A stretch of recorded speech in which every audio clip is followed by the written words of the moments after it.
शहजाद जी ये बताइए, समाजवादी पार्टी का मेन स्टैंड क्या होगा?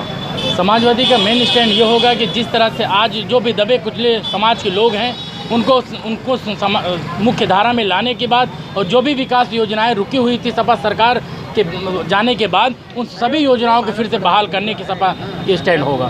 ठीक है, जिस तरीके से प्रताड़ित किया जा रहा है माफिया का नाम देकर, क्या उस पर भी सपा सरकार आने के बाद उस पर कुछ अपनी कार्रवाई करेगी? जैसे आजम खान के ऊपर जिस तरीके से किया जा रहा है, जौहर यूनिवर्सिटी का गेट तोड़ दिया गया, उनको जेल में प्रताड़ित किया जा रहा है, तो कहीं ना कहीं समाजवादी पार्टी के दिल में उनके जो कार्यकर्ता या उनकी पार्टी के जो पदाधिकारी हैं जिनके साथ इतनी बड़ी घटना की जा रही है, तो कहीं ना कहीं समाजवादी पार्टी के दिल में उनके लिए आने वाले टाइम में क्या करेगी?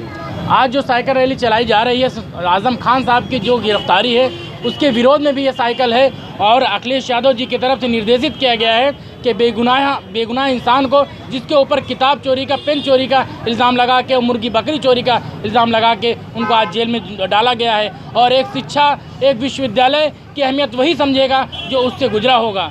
हम ये नहीं समझते कि कोई मठ का आदमी सिर्फ वेद जानता होगा, लेकिन जो समाज की शिक्षा है उसके बारे में उसकी राय नहीं हो सकती। शहजाद जी, मेरा दो सवाल है आपसे। एक तो जो सपा पार्टी उसके लिए कहा जाता है कि जैसे ही कोई बच्चा पैदा होता है मुलायम सिंह के घर में वो नेता बन जाता है, मतलब परिवार का बच्चा नेता बना, जिसको हम परिवारवाद के नाम से, जिसके वजह से लोग इसको पसंद नहीं करते हैं। जब सरकार आती है तो हर एक पद पे यादव दिखाई देते हैं। इसका जवाब दीजिए आप सही मुझे। दूसरा एक सवाल इसके साथ जुड़ा हुआ है कि आपस में इतनी कला है कि आपस में भाई से नहीं पट रही है, और वो जो भाई हैं वो किसका साथ देंगे? मुलायम सिंह खुद किसका साथ देंगे? नुकसान नहीं पहुंचाएंगे। मुलायम सिंह खुद किसका साथ देंगे? अपने लड़के का देंगे कि नहीं देंगे, कि अपने भाई का देंगे? और दूसरा सवाल परिवारवाद से है, इस पे आप साफ बताइए कि क्यों जनता वोट? 2014 के इलेक्शन में 5 सीटें उनके घर की जीती। आखिर 5 सीटें उनके घर के लोग ही क्यों जीते? क्योंकि उनके घर के लोग जो भी थे, जो भी नेतागिरी में हैं, जो भी राजनीति में हैं, उनके ऊपर बेदाग हैं। उनकी बेदाग छवि होने की वजह से जनता ने उनको पसंद किया। जो 5 सीटें जो 2014 में उनके परिवार की जीती गई, लोग नहीं है, नेता नहीं है। यादव समाज के नेता 80 की 80 सीटों पे लड़ाया गया था, लेकिन जीतने की बात होती है। अगर हम समझते हैं कि यादव परिवार में कोई लड़का पैदा होता है, यादव परिवार से मतलब है मेरा मुलायम सिंह की फैमिली से, या उधर आपका बिहार में भी चाहे लड़का अकलमंद हो चाहे बेअकल हो, उसको नेता बना दिया जाता है। ऐसा नहीं है। मुलायम सिंह यादव जी की 2 संतानें हैं, लेकिन राजनीति में एक ही है। अगर ऐसे परिवार आबाद होता तो सब के सब राजनीति में होते। जो लायक होता है, जो जनता के बीच में रहता है, जो जनता की सेवा के जिसके मन में भाव होता है, उसको राजनीति में लाते हैं। लेकिन अखिलेश जी अपना परिवार तो संभाल नहीं पा रहे हैं, पिताजी नाराज चल रहे हैं, चाचा नाराज चल रहे हैं, तो वो प्रदेश कैसे संभालेंगे? प्रदेश संभाला है उन्होंने, और इसके पहले भी नाराजगी होती रहती है। हर परिवार में, हर राजनीति में नाराजगी हर जगह होती है, लेकिन उन नाराजगियों के बीच में अगर कोई अपने आप को नेता साबित करता है तो वो नेता है। चाचा तो वोट काटने का काम कर रहे हैं। चाचा साथ आने का काम कर रहे हैं। चाचा ने खुद कहा है कि 2022 के इलेक्शन में साथ आएंगे, हारेंगे तो अलग चले जाएंगे। नहीं, साथ रहेंगे।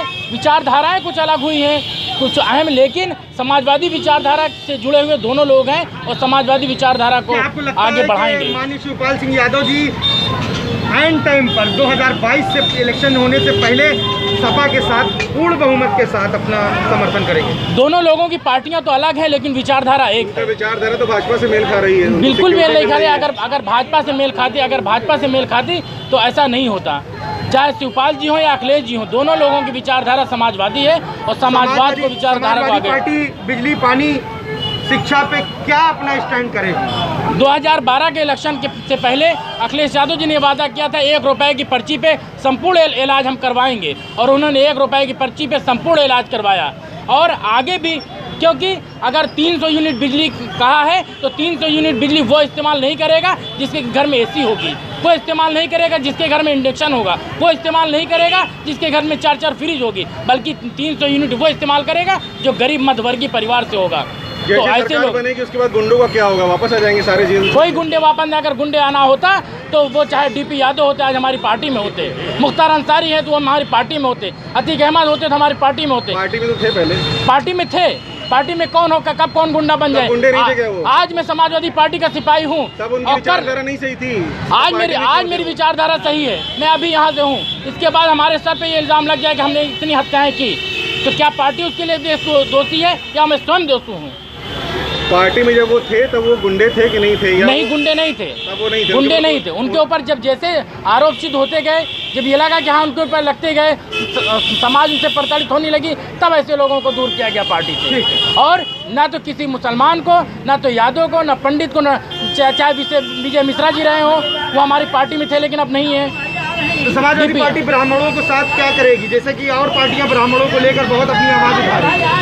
हम समाजवादी पार्टी सर्व समाज की पार्टी है, सभी को साथ में लेके चलती है, किसी एक विशेष जाति पे कोई एक्स्ट्रा फोकस नहीं करती। ठीक है। और ब्राह्मण समाज हमेशा हमारे साथ रहा है। बिल्कुल। हमारे आदरणीय जो वो जनेश्वर मिश्रा जी रहे हैं, जिनकी आज जयंती पे हम लोग साइकिल रैली निकाले हुए हैं। अपना परिचय बता। Ziauddin Shadab, advocate, Allahabad high court. समाज पद है आप? जिला उपाध्याय अधिवक्ता सभा। धन्यवाद।